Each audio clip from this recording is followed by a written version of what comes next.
aqui também.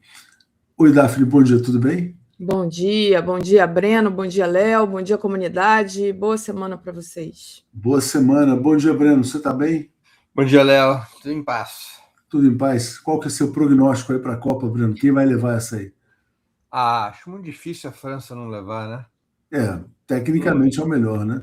Teria que haver um tropeço maior do que o da seleção brasileira em 82. É muito difícil. E você, Daphne? Também acho que a França vai levar, mas eu fico com medo da Argentina, enfim. Eu estou assim meio. E aí, eu acho que vai ser um pouco disso também que a gente vai falar com o Breno, né? Por que o brasileiro tem essa rivalidade contra a Argentina? E, enfim, não sei, tem gente que torcendo muito contra e tem gente torcendo muito a favor, porque é um país latino-americano, enfim. Mas a Argentina acho que cai contra a Inglaterra. É isso, gente. Boa semana aí para vocês. Vamos nessa. Grande abraço. Obrigado. Muito bem. Devemos torcer, então, pela França, Breno? Para quem que você vai torcer? Puxa vida, eu estava torcendo para a Noruega, né? Estava, né? Mas não deu conta da Inglaterra. Eu torço para a França. É o futebol mais bonito, é uma equipe que está encantando. Eu acho que se ganhar a Copa, eu arrisco dizer que terá sido a melhor seleção desde o Brasil de 1970. Superior à Holanda de 74. É uma equipe formidável, com craques impressionantes, né? A começar pelo Mbappé. O Mbappé, você sabe que em 2018, quando a França ganha aquele título na Copa da Rússia, e o Mbappé foi o grande astro da equipe, o Pelé, que ainda estava vivo, morreria 4 anos depois, disse que poderia ter nascido o novo Pelé, que era o Mbappé. Olha, interessante, né? Tá? Eu acho que o Mbappé ele pode conquistar algo impensável, porque ele é jovem, ele tem 27 anos. Se ele conquistar essa Copa, ele vai para a segunda Copa. Ele pode ainda jogar mais 2 ou 3 Copas, e a França pode... O time da França é um time relativamente jovem. A França, se ganha agora, continua podendo ganhar a próxima Copa. E essa questão do Mbappé, que é um cara que se posiciona ali de forma muito interessante, além de jogar muito futebol, e ontem estava conversando aqui com os meus sobrinhos, estava falando assim, pô, decepção, o Messi não se coloca, né, contra o racismo da torcida da Argentina, um cara que é seguido por milhões de pessoas, não fala absolutamente nada. Inclusive, a seleção da França foi vítima do racismo. Tem uma matéria aqui: racismo espanhol contra a seleção francesa provoca indignação nos dois países. Foi a declaração de Mariano Rajoy de que a França seria uma equipe sem franceses, né? Enfim, foi ali, essa declaração foi condenada pelas autoridades francesas e espanholas e foi, digamos assim, considerada xenófoba, vergonhosa e inaceitável. Então, assim, pelo fato, né, eu acho que eu torço pelo Mbappé, eu torceria pela seleção francesa, porque ela é uma seleção de imigrantes ou de filhos de imigrantes, justamente o contrário do que disse esse Mariano aí. Mas, enfim, não sei como é que você vê também essa questão das suas estrelas, já que a gente falou tanto de Neymar aqui, você era a favor da escalação do Neymar. E por que o brasileiro tem essa nhaca, assim, essa coisa contra os argentinos? É por conta da rivalidade Maradona-Pelé? Olha, vamos aqui por partes, como diria Jack, o Estripador. Mariano Rajoy, ele foi primeiro-ministro da Espanha, ele é líder do Partido Popular, que é o principal partido da direita espanhola. Não é? O que ele falou é um absurdo, não é? Quer dizer, no fundo ele está dizendo que os cidadãos franceses de origem, de ascendência, descendência colonial não são franceses. Não? É um negócio, é uma aberração, não? E foi justamente condenada. Acho que o comportamento da AFA, da Associação de Futebol da Argentina, do Scaloni, dos atletas da Argentina, esse silêncio sobre os diversos comportamentos racistas da torcida argentina, que não se deve confundir com o povo argentino. Aqui nós estamos nos referindo à torcida argentina que está nos estádios. Não é? Exatamente. O povo argentino, o racismo está presente na Argentina, como está presente no Brasil, em outros países. Não é? A Argentina não é um exemplo isolado de racismo e o Brasil algo muito diferente. Né? A verdade é que a Argentina tem uma história de exclusão dos povos originários e da população negra muito específica. Não é? Rigorosamente, o colonialismo, a Argentina sempre se concebeu como a elite argentina, sempre concebeu o país como um projeto europeizado, o que levou essa elite a isolar, marginalizar e matar os povos originários dos negros. É sabida a história de quando se enfrenta a rebelião indígena na Argentina, ao sul do país, na região do que hoje é a Patagônia, foram enviados batalhões negros completamente descapacitados para enfrentar o frio da Patagônia. Então, lá na Argentina mesmo, historiadores dizem, os negros foram enviados para matar índios e morrer de frio. Né?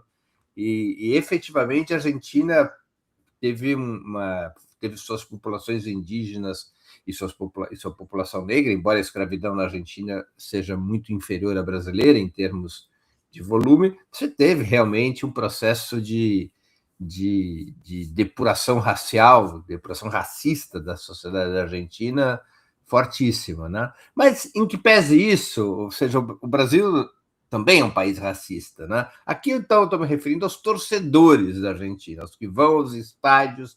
É uma classe média, pelo valor dos ingressos, uma classe média alta na sua maioria, cujo comportamento racista é muito presente. A gente está assistindo isso jogo após jogo. Então, o silêncio dos jogadores, da AFA, do técnico em relação a isso, cria um ressentimento, né? Cria um mal-estar. É um comportamento muito diverso do comportamento do Mbappé, por exemplo, que enfrenta o racismo todo o tempo, nas suas entrevistas, nos seus pronunciamentos, e não só o Mbappé na seleção francesa. Não é? Também causa estranheza em relação à seleção argentina o favorecimento da FIFA. Né? Nitidamente, a seleção pela qual o Infantino torce, o Infantino é o presidente da FIFA, é a Argentina. A Argentina tem sido favorecida na arbitragem, essa coisa toda. Então, se você somar o silêncio dos torcedores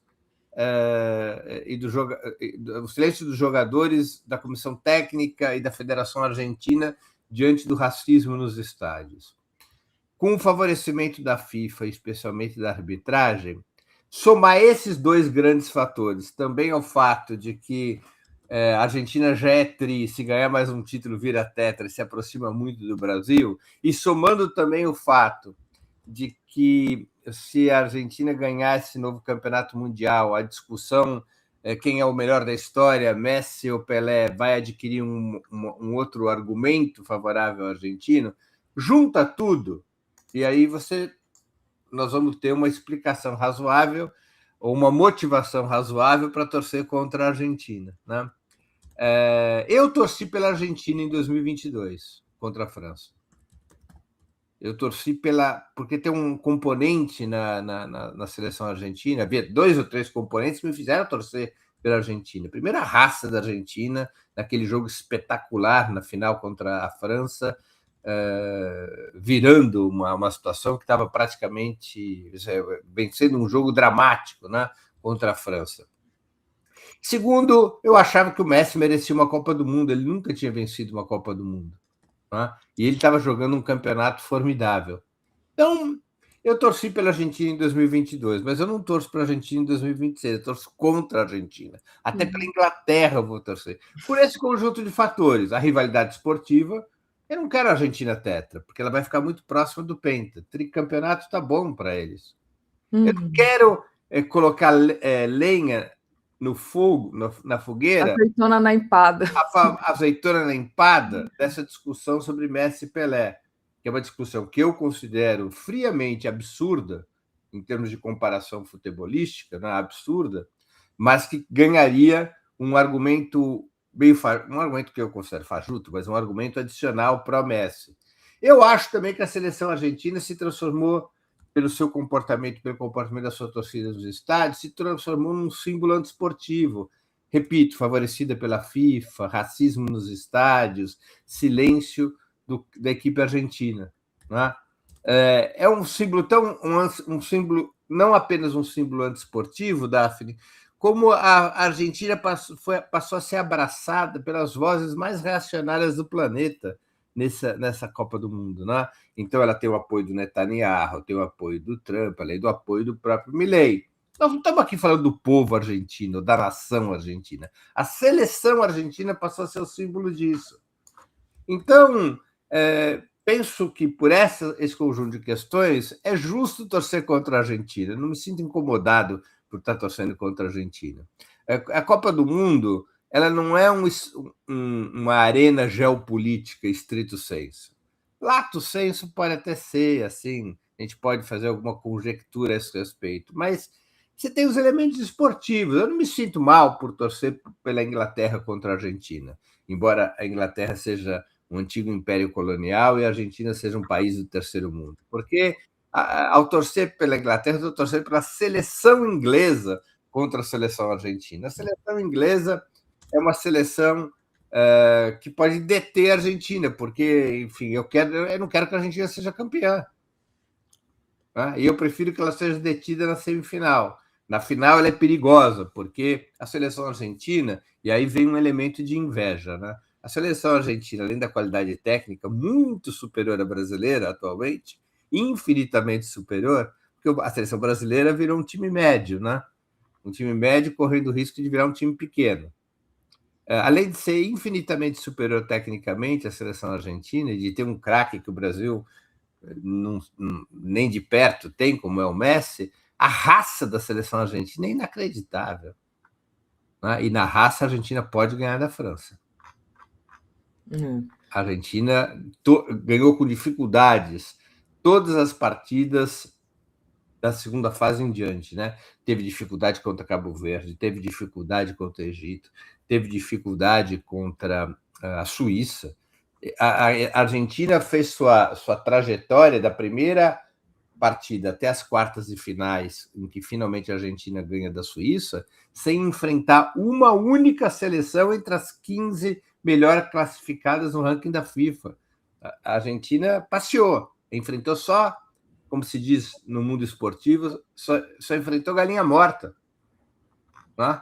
Ela não enfrentou uma equipe importante, e teve dificuldades, e teve ajuda da arbitragem. Né? Então, isso também me faz torcer contra a Argentina, mas a raça argentina é evidente, como eles reagem a situações de dificuldade no final dos jogos. Reagem heroicamente. Isso pode fazer com que eles ganhem da França. Por isso que eu prefiro que a Inglaterra já os tire da jogada. Faça esse serviço, né? No final, já faça esse serviço. Né? Agora, há um outro elemento da rivalidade com a Argentina que eu não gosto e que é alimentado pela direita pró-Estados Unidos aqui no Brasil, que querem ver os países latino-americanos conflitados entre si. A Argentina, o povo argentino é um povo irmão do povo brasileiro, e essa irmandade deve ser construída. Não tenho nada contra o povo argentino. O povo argentino nos deu Maradona, nos deu Eva Perón, nos deu Carlos Gardel, nos deu Maradona, acho que eu já citei, e Che Guevara. Não é? Eu ia falar assim, está faltando Che Guevara, que para mim é o mais importante de todos. Então, vamos com calma. É uma história de lutas gigantesca, é um povo de grande capacidade de mobilização, uma sociedade muito... um dos únicos países das Américas em que a universidade é livre, em que o acesso à universidade é livre, uma conquista que nem os governos direitistas mais toscos conseguiram abolir, não é? Então, isso é uma outra história. Eu só falo de rivalidade esportiva.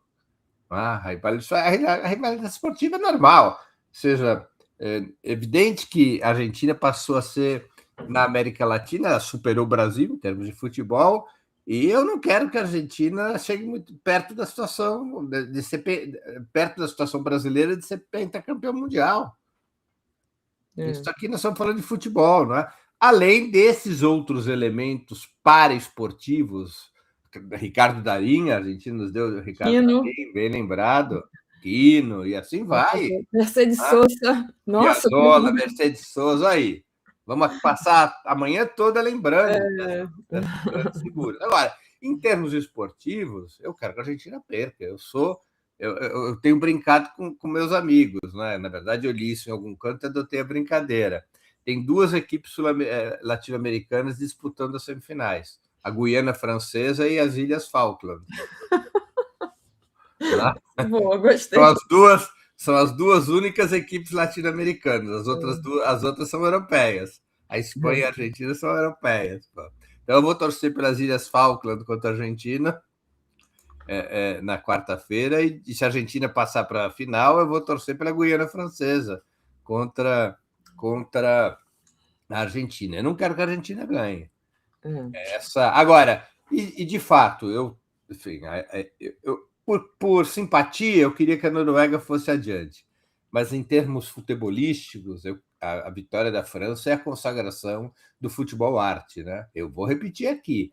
Eu nunca vi uma seleção de futebol como a francesa depois do Brasil de 70. Se ela vencer, ela é superior ao Brasil de 2002, é superior infinitamente ao Brasil de 1994 e é superior ao Brasil de 82. Ou seja, é a melhor seleção do século XXI e a melhor seleção desde a seleção brasileira de 1970. É uma coisa impressionante a seleção francesa. É uma máquina de moer carne. Eu acho que ela vai passar pela Espanha e vai se sagrar campeã do mundo. Com certeza. A Maria Silva lembra que a Argentina condenou e prendeu torturadores na ditadura. O perfil da Gláucia mandou aqui o Astor Piazzolla, a gente já tinha falado, eu acho. A Fafá está pedindo para falar sobre o sumiço do acervo do Palácio Mangabeiras, em BH, no governo Zema, roubaram tudo. A gente não está na nossa pauta aqui com o Breno, mas eu vou enfim, dar uma atenção especial para isso e num outro momento. A Marta fala assim, Daphne Assinhaca dos brasileiros contra os argentinos foi uma invenção da Globo, através das falas do Galvão Bueno, que já falou muita besteira. Boa, Marta, isso aí. O superchat do Ezequibe diz, Inglaterra provou muita raça ao vencer o México com um jogador a menos. Vai ser difícil vencê-la. A Júnia diz aqui torcedores mandaram a presidenta Dilma para aquele lugar. É verdade, a gente não pode se esquecer, né? Falando em Dilma, a gente vai tratar muito do assunto Eduardo Cunha, mas antes, não com o Breno, né? Lá com o Marcelo Auler e com Aquiles, mas eu queria falar um pouco sobre o Irã.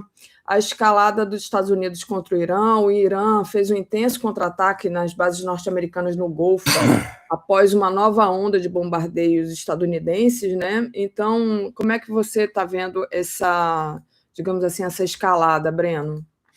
Olha, os Estados Unidos estão em uma situação bastante difícil na relação com o Irã. Por quê? Porque os Estados Unidos foram a uma guerra, em 28 de fevereiro, ao lado de Israel, foram a uma guerra e quebraram a cara. Os Estados Unidos foram obrigados a firmar um memorando de entendimento, que é o nome do documento que consolidou a trégua, que é uma rendição ao Irã. Porque tinha que abrir o Estreito de Hormuz de qualquer jeito. O Irã estava estrangulando a economia mundial através do bloqueio do Estreito de Hormuz, provocando uma disparada do preço do petróleo e uma onda inflacionária no Ocidente. E essa onda inflacionária estava decompondo a popularidade de Donald Trump nos Estados Unidos. Ao invés da guerra declarada e efetivada por Estados Unidos e Israel contra o Irã ter estabelecido uma crise na República Islâmica, ocorreu ao contrário. A República Islâmica se fortaleceu, basta ver as gigantescas multidões nos funerais de Ali Khamenei, dezenas de milhões de pessoas presentes nos funerais, a República Islâmica se fortaleceu e a crise foi importada para os Estados Unidos na forma de inflação, de aumento dos preços de combustíveis e de queda de popularidade de Trump. Tá? Então, ele teve que sair daquela guerra a qualquer custo e assina um memorando de entendimento que concede ao Irã garantias, ao menos formais, superiores àquelas que o Irã tinha antes da guerra.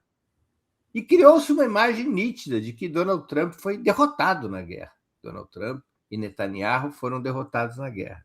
E isso, para Donald Trump, é uma situação extremamente desconfortável. Portanto, ele precisa o tempo todo falsificar a realidade. Ele precisa demonstrar que aquilo que todo mundo está vendo não é a realidade. Tá? Isso leva a tentar fazer exibições de força para demonstrar que quem manda no pedaço é o fortão do bairro Peixoto. Quem manda no pedaço é a Casa Branca. Tá? O Irã deixou muito claro que tem soberania sobre o Estreito de Hormuz, o que é garantido pelo memorando de entendimento, essa soberania do Irã sobre o Estreito de Hormuz. Então, o Irã, o que ele faz? Ele diz que barcos podem ou não podem passar e por onde eles podem passar.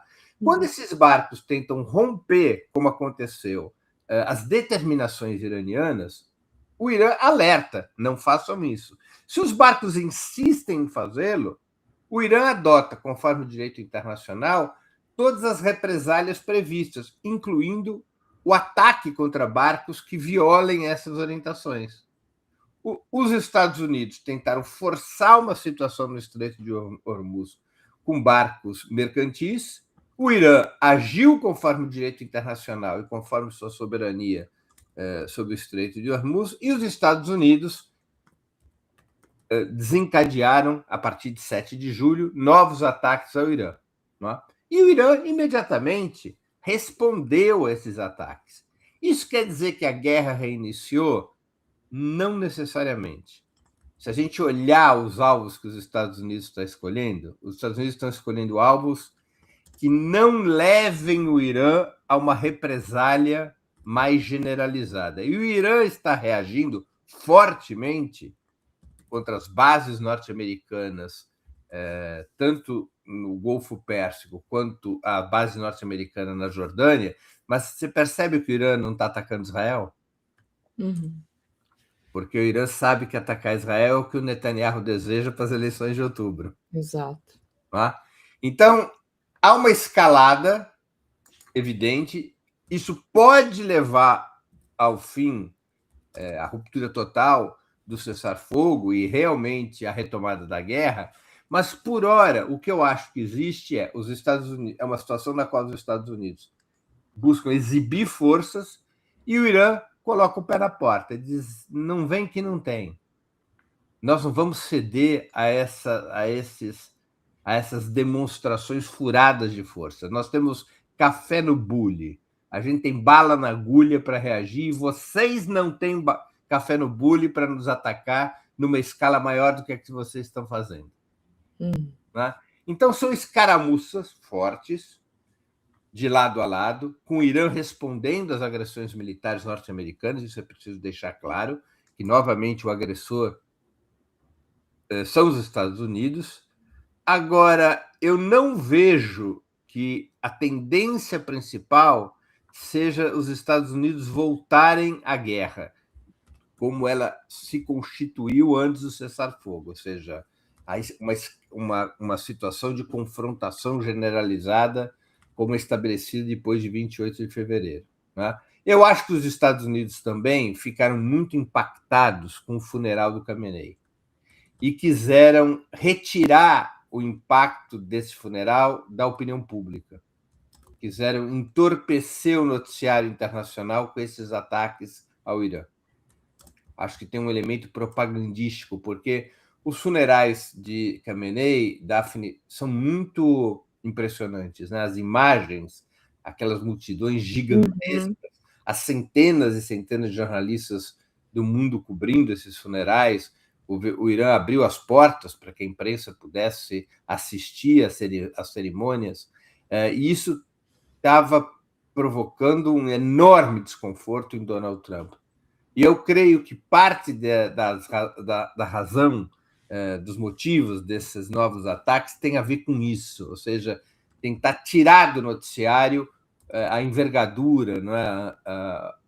As imagens dos funerais de Khamenei. Não é?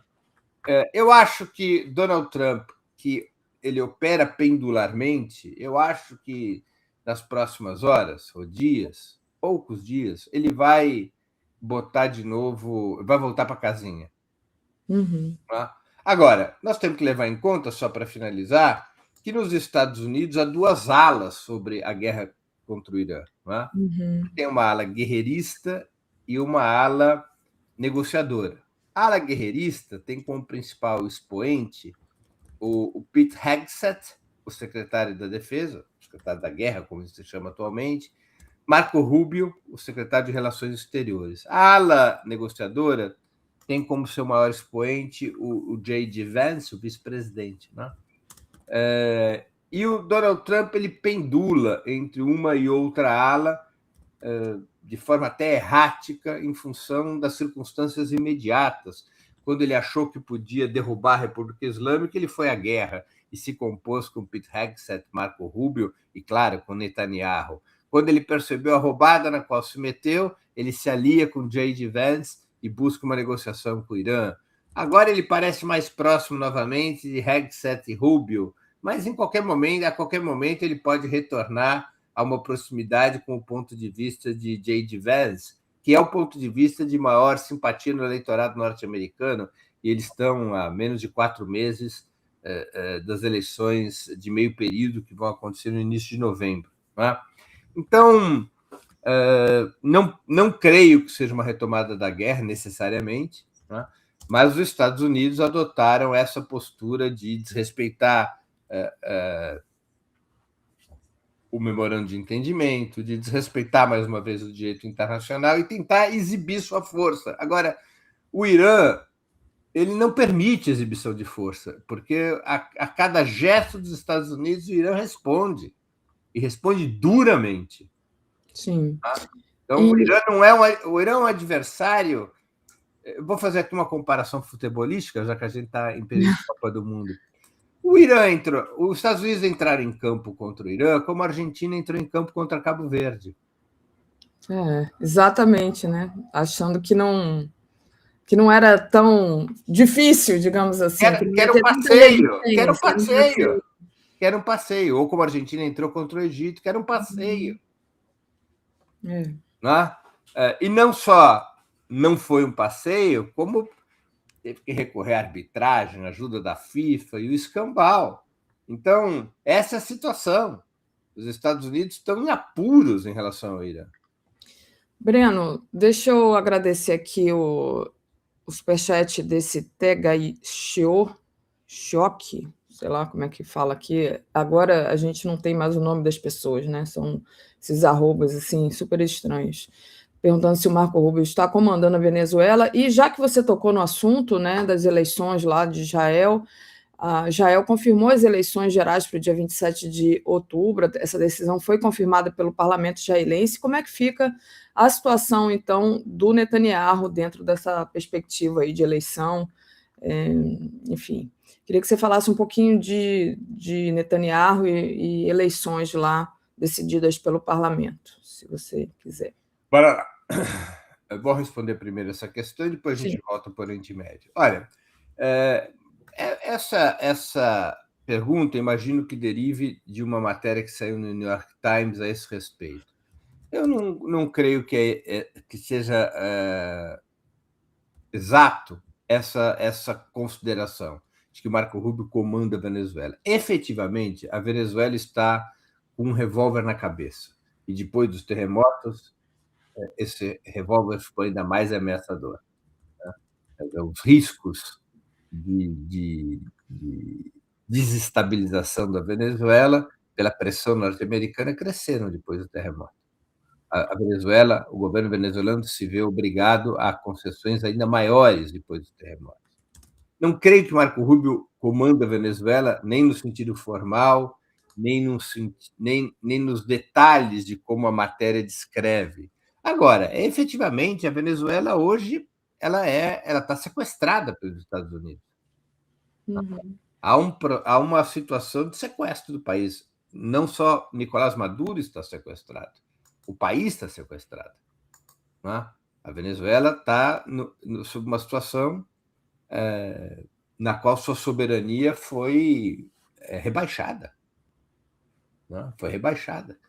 E na qual a estratégia do governo Delcy Rodrigues para tentar ganhar tempo e recuperar as condições políticas para o chavismo, a estratégia de Delcy Rodrigues é fazer concessões, evitar um confronto com os Estados Unidos a qualquer custo, tentando estabelecer melhores circunstâncias para a disputa interna contra a oposição de direita, tentando recuperar a economia e agora tentando sanear essa situação dramática com os terremotos. Né? Essa que eu acredito que é a situação venezuelana. A gente, em outro momento, pode fazer uma conversa mais específica sobre Venezuela, acho que vale a pena. Né? Sobre a situação eleitoral em Israel, veja, as pesquisas mostram que, hoje por hoje, Netanyahu não tem a maioria eleitoral em Israel. Tá? Não tem a maioria eleitoral. Netanyahu deverá... se as eleições fossem hoje, segundo as pesquisas, Netanyahu perderia as eleições. Né? Quem disputa as eleições em Israel? Há uma surpresa atualmente. Né? Quer dizer, se você tem a coalizão de partidos de direita liderados por a coalizão liderada por Benjamin Netanyahu. O partido Netanyahu é o Likud. Né? O Likud deve obter alguma coisa como 27 cadeiras, segundo as pesquisas. Os demais partidos da sua coalizão, segundo as pesquisas também, os outros partidos da extrema-direita, devem obter alguma coisa como 23 cadeiras, o que totaliza 50 cadeiras, podem chegar a 54 cadeiras da coalizão atual. Para você ter um governo em Israel, você precisa de 61 cadeiras. É a maioria do parlamento. O Knesset tem 120 vagas. Né? Portanto, a atual coalizão, se as pesquisas refletirem um resultado real, a atual coalizão não possui maioria. Né?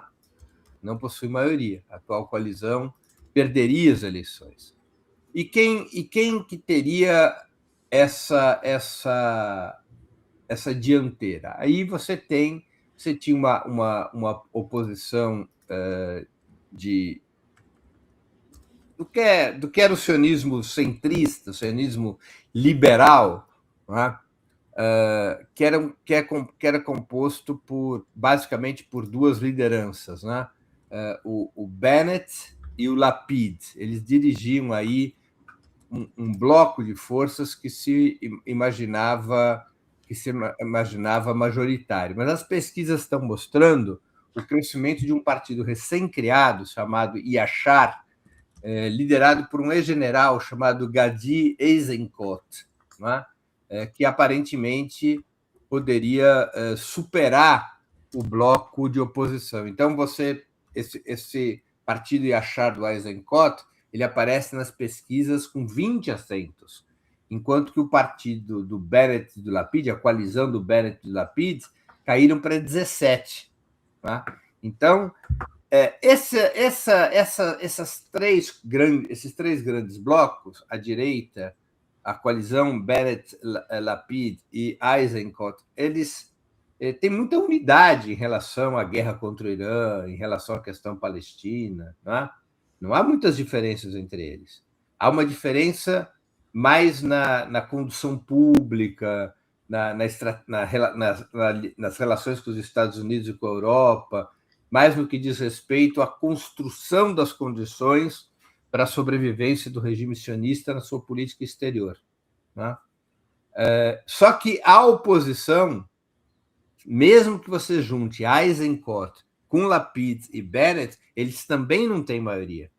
E Bennett já disse claramente, Bennett e Lapid já disseram claramente, Eisenkot também, que eles não aceitam fazer coalizão com partidos árabes, porque existe uma lista árabe de direita que já participou de uma vez, há uns anos atrás, que participou de um governo de coalizão, um governo sionista, né, de um governo de maioria sionista.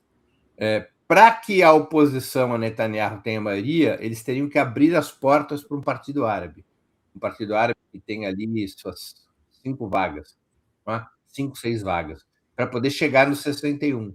Mas Bennett e Lapid e Eisenkot têm dito claramente que não aceitam fazer coalizão com partidos árabes. Você vai ter um impasse. Nenhum dos dois blocos, nem a extrema-direita, nem a direita sionista, nem a direita, porque é isso que representam Lapid, Bennett e Eisenkot, representam a direita tradicional sionista, enquanto Netanyahu e seus cachorros loucos representam a extrema-direita sionista. Nenhum desses três blocos vai ter maioria.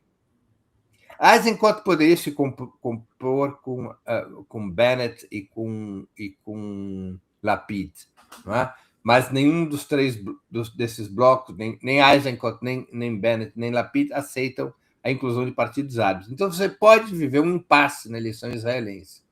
E eventualmente, esse impasse pode ser rompido sem novas eleições. Não é? Se Netanyahu convencer setores dessa direita tradicional a formarem governo com ele. Isso não é impossível. Uhum. Lembremos que Eisenkot, por exemplo, foi do gabinete de guerra durante os primeiros 14 meses da guerra em Gaza. Então, essa é a situação. Agora, só para finalizar e fazer o link com a nossa conversa anterior. Para vencer as eleições, Netanyahu necessita desesperadamente da guerra contra o Irã e da guerra contra o Líbano e de uma situação de tensão com a Turquia. Porque o discurso que fortalece a extrema-direita sionista em Israel é o discurso da segurança nacional. É o discurso de que só a extrema-direita tem condições de enfrentar os inimigos de Israel. Então, toda vez que o ambiente é tenso, Netanyahu cresce. Por isso que ele precisa da guerra contra o Irã, contra o Líbano, tensão com a Turquia, para chamar esse voto em defesa da suposta segurança nacional de Israel. Não é? Então, isso é assim que se relaciona com a situação que a gente estava anteriormente conversando. Perfeito. A Júnia Lage mandou aqui um superchat. Obrigada, Júnia. Ela diz assim, eleição sionista, dia do aniversário do Lula. É de fato dia 27 de outubro, né? Que está marcada a eleição em Israel. Agradecer aqui a Vanessa Vasconcelos, que eu não sei o que é isso, não dá para a gente colocar aqui na tela, que nem colocava o super sticker no outro aplicativo, mas mandou aqui um desenhozinho para a gente, para apoiar. Obrigada. Tá? Tem uma discussão paralela que eu acho que eu nem deveria responder, mas é alguma coisa assim tão fora do que, enfim, do que é real, né, sobre a formação e a formação do jornalismo. O jornalismo que, se você exercer há muitos anos, como eu exerço a profissão de jornalista aqui no 247 desde 2018, o Ministério do Trabalho te dá digamos assim, uma licença, né, uma habilitação de jornalista, assim como o Breno também, me parece, não fez faculdade de jornalismo e é jornalista, e assim como as pessoas também não sabem como é que se dá a formação da psicanálise. Aliás, quem nunca viu, veja o Papo Curvo, que é o nosso programa sobre psicanálise, e fala muito sobre a formação do psicanalista, sempre aos domingos, às 9 horas, para entender do que está falando, porque as pessoas entram aqui para atacar a gente e estão falando besteira, né? Ô, Carlos, não coloquei o seu comentário, me fugiu aqui. Fala de novo que eu não consegui pegar. Desculpa, Carlos, eu sempre leio seus comentários, mas dessa vez não consegui. E é isso, eu só queria responder aqui o perfil que entrou para atacar, mas porque está cometendo uma grande injustiça e uma grande ignorância, na verdade. Não entende o que é a formação de um psicanalista, não entende o que é a formação de um jornalista, né, quando exerce a profissão, como é o caso do Breno, como é meu caso aqui. E, enfim, dizer que eu tenho outra formação realmente, sou formada em letras, em ciências sociais, mas exerço aqui como jornalista e tenho a possibilidade de exercer, assim como o Breno. O Breno, uma coisa relacionada a essa guerra que você já tocou é justamente o preço do petróleo. O petróleo disparou 4% depois desses novos ataques, né? E é uma situação que, enfim, cria um certo medo em relação ao abastecimento global de energia. Dentro desse cenário, isso eu acho que é a coisa que mais importante, que mais pega, né? Não sei se você ainda gostaria de fazer um comentário a respeito da energia, senão a gente já passa para o cenário nacional. Sim, porque o Irã ele possui uma arma poderosíssima, que é exatamente essa capacidade de perturbar o abastecimento de energia no mundo e exportar a inflação para os países do Ocidente. E ele, além do Estreito de Hormuz, vamos levar em conta que ele também pode restringir, pela aliança com os Houthis, ali no Iêmen, ele também pode fechar a passagem do petróleo pelo Mar Vermelho. E com isso bloquearia alguma coisa como 1/3 do petróleo do mundo, criando um estrangulamento econômico. Uma situação alarmante para a economia mundial, podendo empurrar o mundo para uma situação de crise gravíssima. Não é? E ele usa essas armas, ou seja, os países têm o direito de se defender. E é isso que o Irã faz. Não é? É isso que o Irã faz. Os Estados Unidos atacam, o Irã se defende, com seus mísseis, com seus drones e com o Estreito de Hormuz. Muito bem. E aí eu queria falar sobre a tarifa, né? Deixa eu só agradecer ao Cláudio Alves, que mandou aqui um superchat. Obrigada, Cláudio. Cláudio diz assim: Breno, Trump está tão desastrado quanto Hitler. É uma afirmação. Obrigada, Cláudio. Ô, Breno, vamos falar sobre a questão brasileira, né? E a questão tarifária, né? Deixa eu abrir aqui. O Brasil está esperando a decisão dos Estados Unidos sobre o tarifaço para definir uma reação. Vai sair até quarta-feira e o governo Lula vai avaliar exceções, negociações e o possível uso da lei da reciprocidade. Como é que você está nessa expectativa e o que você acha que o Brasil deve fazer, claro, se for mantido essa questão do tarifaço? Quarta-feira, a decisão. Nós temos 2 cenários possíveis, não é? Sim. Se for aceito o relatório inicial do Departamento do Comércio para imposição de tarifas, o Brasil deve reagir acionando a lei de reciprocidade. Ou seja, isso não pode ficar barato. Há uma legislação inserida no direito internacional, mas uma legislação brasileira, que estabelece a possibilidade do Brasil,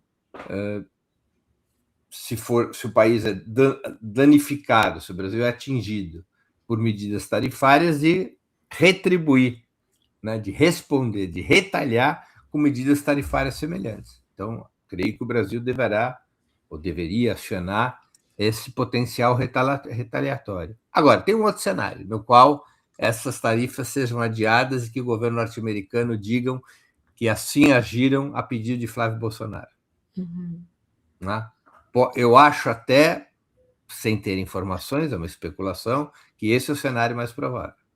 O governo norte-americano dirá que suspende por 120 dias a adoção dessas tarifas à espera do clareamento da situação política no Brasil, a pedido de Flávio Bolsonaro.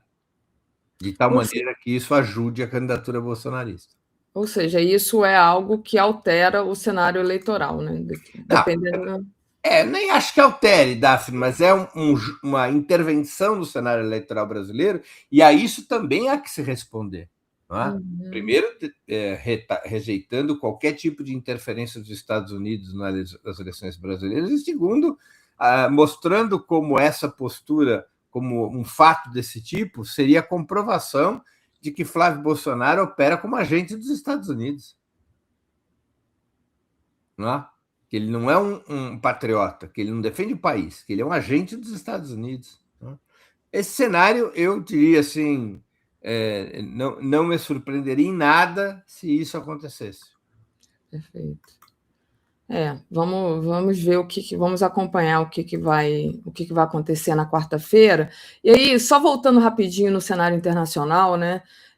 Teve essa matéria aqui que saiu hoje da Keiko Fujimori admitindo o apoio militar dos Estados Unidos e quer o Peru no escudo das Américas. Ela disse que a cooperação poderá ocorrer dentro das leis peruanas e compara o combate ao crime organizado no país à experiência da Colômbia. E aí a pergunta que foi feita mais cedo, né? Como é que a Keiko fica tão alinhada aos Estados Unidos, mas também tem a relação do Peru com a China, né? Como é que você viu essa atuação da Keiko agora, presidenta eleita? Olha, ela vai ter como modelo, como tem ocorrido com os governos de extrema-direita, duas agendas centrais.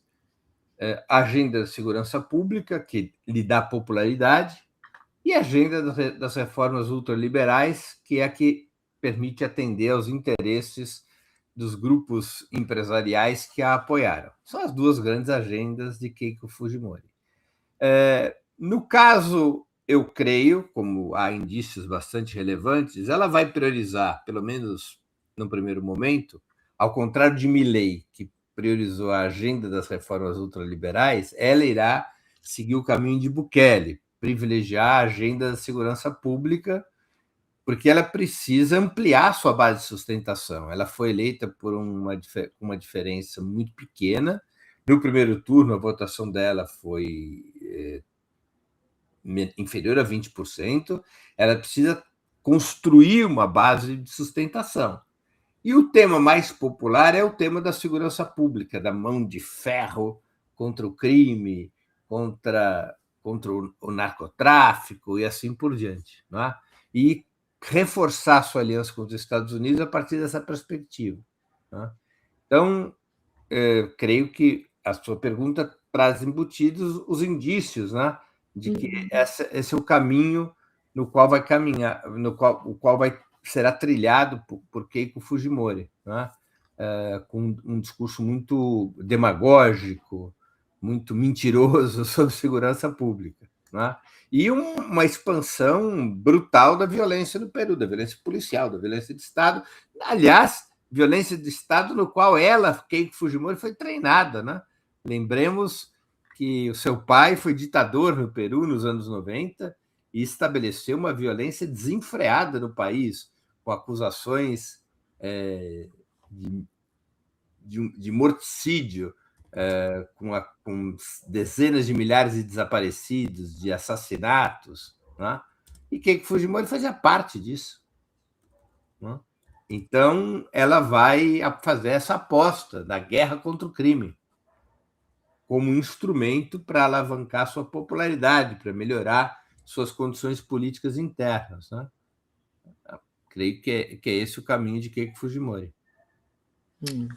Bom, vamos acompanhar. Deixa eu agradecer aqui a Cissa, que sempre entra de forma muito doce, dando bom dia para mim. Obrigada, Cissa. Bom dia para você também. Para a gente finalizar, né, voltando aqui para o cenário brasileiro, a pesquisa BTG Nexus, Lula não tem nada de muito diferente, mas Lula mantém a liderança em todos os cenários, primeiro e segundo turno. Enfim, o Lula no primeiro turno espontâneo, 35% contra o Flávio, 24%. A vantagem de Lula é de 11 pontos sobre o Flávio Bolsonaro. O primeiro turno estimulado, o Lula com 40% e o Flávio Bolsonaro com 34%. E no segundo turno, Lula também vencendo em todos os cenários, contra o Flávio, o Lula com 47% e o Flávio com 44%. Se fosse o Zema, Lula 47, Zema 40. Se fosse o Caiado, Lula 47, Ronaldo Caiado 38. E se fosse Renan Santos, Lula 49, Renan Santos 35, né? Enfim, não sei se você tem algum comentário a respeito disso, mas o cenário parece que se mantém estável do jeito que a gente tinha visto nas outras pesquisas. Aí vem essa estabilidade, não é uma boa notícia. Não. O fato é que Flávio Bolsonaro parou de sangrar.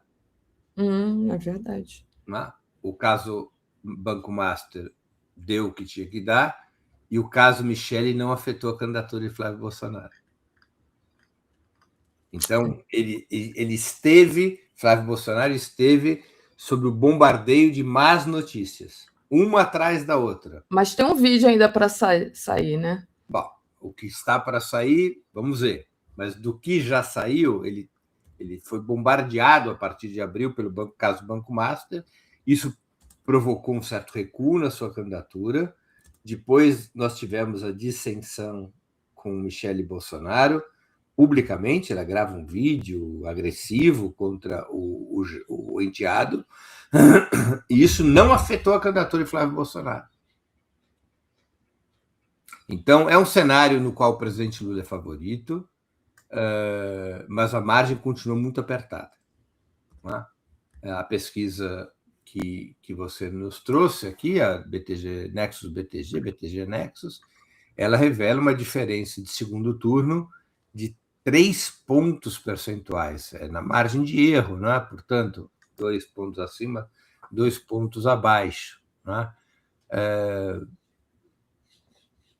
Mostra que a calcificação do processo eleitoral brasileiro ela não está ameaçada, ou seja, tanto a candidatura do presidente Lula quanto a candidatura de Flávio Bolsonaro, elas mantêm suas mesmas dimensões que anteriormente. Né? Então, é um cenário de estabilidade, o que aponta para uma disputa eleitoral aguerrida, que vai ser decidida, eu já usei essa expressão aqui, vou ser repetitivo, o que demonstra uma disputa que, para homenagear nossos irmãos argentinos, cantada por Gardel naquele famoso tango Por Una Cabeça, né? Por Una Cabeça, que é uma música que relata uma corrida de cavalo, né? Um cavalo que ganha a corrida por uma cabeça. Por isso, o tema do tango. Então, vai ser muito dura a disputa eleitoral. Então, nós vamos ter uma repetição do cenário de 2022, talvez até com uma diferença menor, como tem acontecido por toda a América Latina. Né? É esse o cenário que essa pesquisa aponta. Repito, vamos aguardar as outras pesquisas que estão no forno, especialmente as dos institutos mais tradicionais, Datafolha, Quest, IPEC, o antigo Ibope. Vamos aguardar esses institutos mais tradicionais, mas eu não acredito que fuja disso. Né? O presidente Lula tem um desempenho de primeiro turno muito parecido com o de segundo turno, até porque você não tem nenhum outro candidato de esquerda que compita com ele, que retire votos, ao contrário do que acontece com o Flávio Bolsonaro, que enfrenta Zema, que enfrenta Caiado, que enfrenta Renan Santos. Então, o Flávio Bolsonaro cresce no segundo turno, o presidente Lula fica mais ou menos na mesma equação de votos, na mesma linha de votos, e não está se movendo isso. Né? Essa realidade não está se movendo mais. Claro, a campanha eleitoral ela é um elemento essencial para definir esse cenário. Pesquisa não define eleição, né? Especialmente pesquisa antes da campanha eleitoral. A campanha eleitoral é muito importante, porque na campanha eleitoral é que você vai contrapor efetivamente as biografias, os feitos, os desfeitos de um candidato contra o outro. O presidente Lula tem muito mais experiência, muito mais talento, muito mais histórico, muito melhores condições de enfrentar Flávio Bolsonaro. Fico imaginando um debate entre o presidente Lula e Flávio Bolsonaro. Flávio Bolsonaro tende a levar a pior e de lavada. Né? Na hora que a campanha eleitoral pegar no breu, ali para agosto, daqui a um mês, exatamente daqui a um mês, que a campanha fica autorizada a partir de 15 de agosto, Vamos ver como é que esse cenário se comporta. Não é? Mas nós estamos chegando ao fim da pré-campanha, mais 30 dias e se encerra a pré-campanha, com um cenário de muito equilíbrio. Eu acho que isso não vai ser alterado por nenhuma informação. Por nenhuma informação. Pode aparecer o vídeo que aparecer. Todo mundo está esperando que o vídeo seja bombado. Eu não acredito. Quando nesse grau de calcificação, não existe bala de prata. Existe bala de prata. Sim. Vou voltar a uma imagem futebolística, Daphne. O que faz uma pessoa deixar de ser corintiano, santista ou palmeirense? Ou botafoguense, Flamengo e Fluminense? Tem algum vídeo que te faria deixar de ser fluminense? Pergunta difícil, mas acho que não. Vamos dizer que prendessem toda a diretoria do teu clube. Ia vir outros ali e pronto. Vamos dizer que prendessem todos os jogadores envolvidos num caso pavoroso de pedofilia. Você deixaria de ser fluminense? Não, eu diria que aquele time que estava ali, mas o clube, enfim, a história do clube. Pois então, isso é calcificação. Eu não estou dizendo que a política calcifica exatamente como o futebol, não é isso, é uma figura de linguagem, mas é para comprovar a calcificação. Então, não importa a informação que venha, os blocos calcificados não se mexem. E isso é um cenário delicado, porque aí, o que vai definir a eleição? É um pequeno grupo de eleitores que a Quest chama, o Felipe Nunes, a Quest chama de eleitores independentes, e que outros analistas, como Beto Vasquez, lá da Sociologia Política, preferem chamar de eleitores pendulares. São aquele grupo de 5 a 10% do eleitorado, aquele grupo que não está calcificado, nem à esquerda, nem à direita. Este grupo decide a eleição. Mas tem aí as placas tectônicas estão se movimentando, né? O Republicanos está negando o apoio ao Flávio Bolsonaro, né? Está aí uma crise. Eles estão largando a mão do Flávio. Eu acho que nada disso tem importância eleitoral. Nacional, pode ter importância nos estados, nas alianças, mas nada disso tem importância. Tem importância sobre o tempo de televisão. Agora, Jair Bolsonaro ganhou as eleições de 2018 com 18 segundos de tempo de televisão, ou 28 segundos, era um tempo ínfimo. É uma situação que ainda vai demorar muito para mudar essa calcificação. Bom, vamos trazer a programação dessa semana do Opera Mundi para você anunciar aqui. Esta semana, e aí vou travar tudo, porque toda vez que eu compartilho alguma coisa, minha tela fica travada. É o Frei Beto, sempre às 11, né? O Frei Beto hoje às 11 vai ser sobre as reformas econômicas em Cuba, além dele falar um pouquinho sobre o novo livro que ele está lançando, O Voo da Locomotiva. Né? Ele vai explicar as reformas econômicas em Cuba, importantes reformas aprovadas pelo parlamento cubano agora no dia 18 de junho. O Walter Pomar, o tema do programa com ele é A China é um modelo para a esquerda? Legal. Né? Esse é o tema. O Elias Jabbour vai responder uma outra pergunta. Ele que sempre a gente convida para falar sobre China, a pergunta para ele é outra.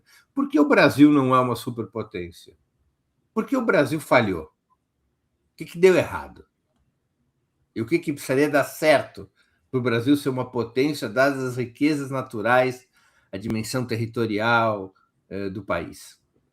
Ana Estela Haddad, ela é a secretária nacional de Saúde Digital do Ministério da Saúde. Ela vai nos contar exatamente sobre esse instrumento essencial para o funcionamento do Ministério da Saúde, que é a digitalização e a inteligência artificial, como isso está revolucionando ou pode revolucionar a saúde brasileira. E a Amanda Miranda, jornalista lá catarinense, ela está lançando, junto com outros colegas, o documentário Orçamento Secreto, exatamente o tema que está no centro dos escândalos dos últimos meses, e agora agravado pelas medidas contra Valdemar Costa Neto, suspeitas contra o velho Eduardo Cunha, que mesmo sem ser parlamentar, está com a boca na botija. Ela, então, vai nos falar sobre o orçamento secreto, sobre como é que é esse sistema de emendas, como é que se constituiu o maior esquema de corrupção da história do país a partir dessas emendas parlamentares. Então, essas são as entrevistas que eu vou fazer essa semana, além do programa de análise, que vai ser no domingo às 11 horas. Esse horário de 11 horas é a última semana que nós vamos estar nesse horário. A gente vai voltar para o nosso horário normal das 7 da noite, depois da Copa do Mundo, né? A gente trouxe o programa para as 11 horas da manhã, para não coincidir com a Copa do Mundo, tanto em respeito à audiência, quanto em respeito ao entrevistador, que gosta de assistir. Gosta de futebol. De assistir todos os jogos, né? Mas a partir da segunda-feira que vem, a gente volta às 7 horas da noite. Legal. Teve aqui o superchat, lembrando que que o Bolsonaro conquistou através da fakeada. Enfim, não foram só 18 segundos, mas... Eu estou aqui me referindo ao horário eleitoral. Ao horário eleitoral.